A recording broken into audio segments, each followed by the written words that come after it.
কুষ্টিয়া দৌলতপুরে উপজেলা প্রশাসনের উদ্যোগে বাংলার নববর্ষ 1431 উদযাপন করা হয়েছে। রবিবার সকাল 7:30 পান্তা উৎসবের মধ্য দিয়ে উদযাপন শুরু করা হয় পহেলা বৈশাখ। পরে সকাল 8:30 মঙ্গল শোভাযাত্রা এবং 9:30 উপজেলা পরিষদ চত্বরে সাংস্কৃতিক অনুষ্ঠান অনুষ্ঠিত হয়। উপজেলা নির্বাহী কর্মকর্তা ওবায়দুল্লাহ সভাপতিত্বে উক্ত অনুষ্ঠানের প্রধান অতিথি হিসেবে উপস্থিত ছিলেন কুষ্টিয়া 1 দৌলতপুর আসনের সংসদ সদস্য আলহাজ রেজাউল হক চৌধুরী।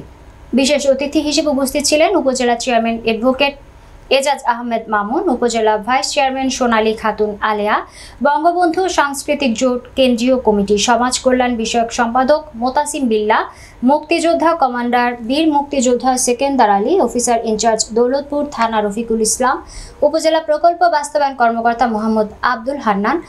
আর উপস্থিত ছিলেন বিভিন্ন দপ্তরের কর্মকর্তা কর্মচারী ও গণ্যমান্য ব্যক্তিবর্গ।